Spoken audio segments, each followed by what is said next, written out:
of the Lord is perfect. What does it do? Converting the soul. His testimonies are sure, making wise the simple. How about verse 8, my brother? Verse 8, please. The statutes of the Lord are right, rejoicing the heart. That's all I did. I just said, I'm going to go to the Word. Forget the world and let's get the Word. So it says, come on, verse 8, the statutes of the Lord are right, rejoicing. And my goodness, I've had more joy than I could ever talk about. The commandments of the Lord is pure. What? Enlightening the eyes. Look at verse 9. Look at verse 9. The fear of the Lord is clean, enduring forever. The judgments of the Lord are true and righteous altogether. That's the Bible. More to be desired are they than gold. Lift your hands. Yea, than much fine gold. Worthy more than the gold. Sweeter also than the honey. And the honeycomb. Just gently, please, Jim. More to be desired are they than gold. Yea, than much fine gold. Sweeter also than the honey and the honeycomb. When you read the Bible, like I have been lately, for the last 10 years at least now in my life, I got to a portion of Scripture one day, and I don't pray anymore my prayer list. I have no prayer lists. I have no prayer lists. They don't even work. I can pray my prayer list in 30 seconds. But when I am in the Word, it triggers prayer. So I'm reading this. Jeremiah 3:1. They say if a man put away his wife, and she go from him, becomes another man's wife, shall he return to her again? Shall not that land be greatly polluted? Now let me stop here. Joshua, Pastor Joshua. In the Old Testament, Kiki, in the Old Testament, God said to Moses, he said, you tell Israel, if a man puts away his wife, or she leaves her husband, and she marries another, to go back to her first husband would be an abomination. The land would be polluted. It was against the law of Moses, for a man to divorce his wife, and then if she married another man, to go back to her first husband. But I'm reading this one day, and it shocked me. I said, Lord, you told Israel not to do that. Listen. They say, what he means by they say is it's an old covenant. They say if a man put away his wife and she goes from him and becomes another man's, shall he return again to her? Shall not that land be greatly polluted? Well, that's what it says in the Old Testament. Oh my. But thou hast played the harlot with many lovers,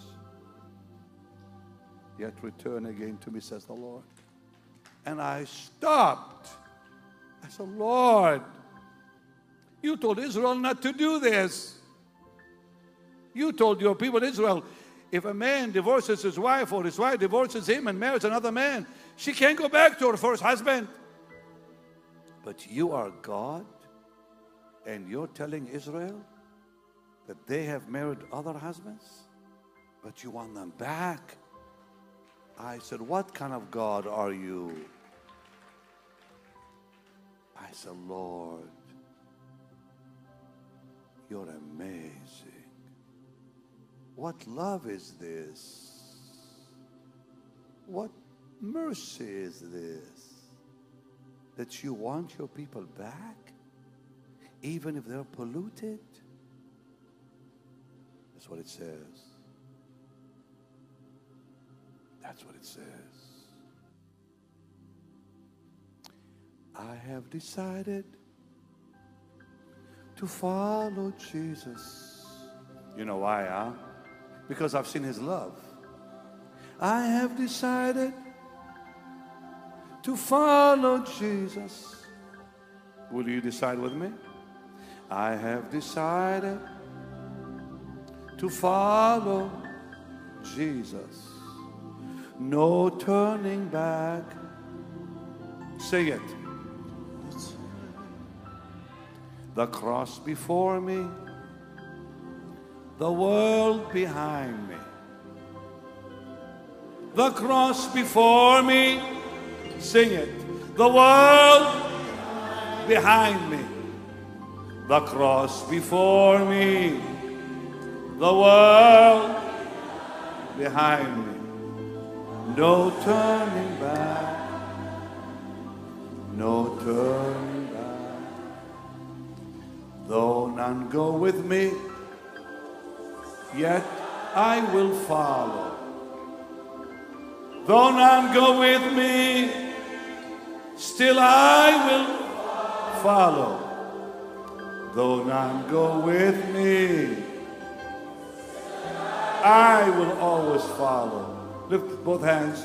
No turning back. Tell it.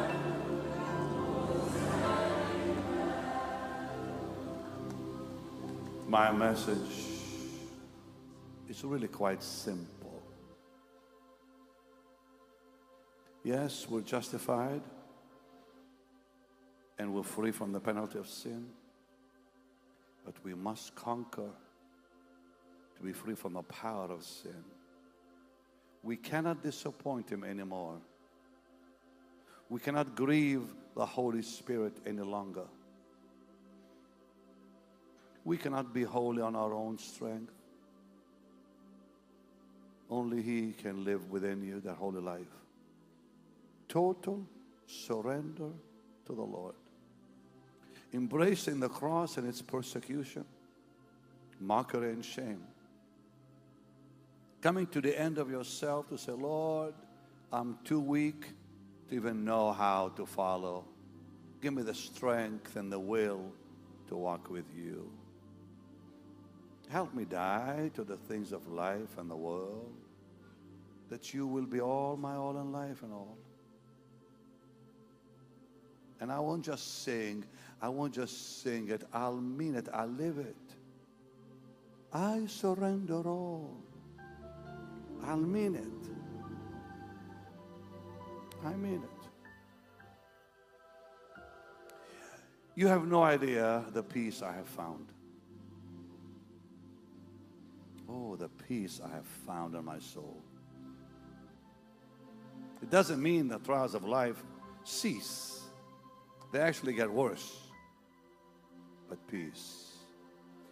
I like my hiding place, where I open my Bible and I'm gone into a haven of rest. A place of such beauty and joy and contentment. I have felt many moments on platforms around the world where I thought my body would explode with joy. I have felt the power of God probably more than most people. But I have never known joy in my heart and peace in my soul as I do now. Because that you take with you to heaven. No, I have not made it yet. Because Paul the Apostle wrote, he didn't make it either in Philippians.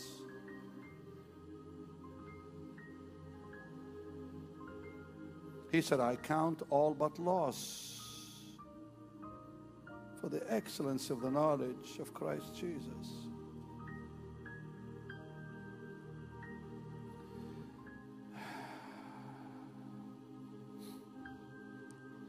He says this.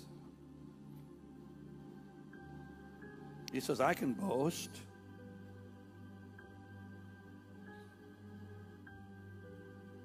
Yes, he said, I've been circumcised. I'm of the stock of Israel.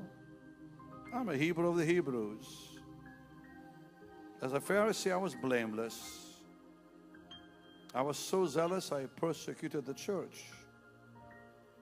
But what things were gained to me, those things I count but loss. Yea, doubtless I count all things but loss. Why? That I might know the... Thank you for watching Unsaved Renewal TV. We pray this content has blessed and inspired you to grow deeper in faith and closer to God. Don't forget to like, share and subscribe to help spread the message of hope and revival to the nations. Stay connected with us for more faith-filled content, and remember, faith comes by hearing, and hearing by the word of God. Romans 10:11. Up until next time, keep the sound of revival alive in your hearts. God bless you.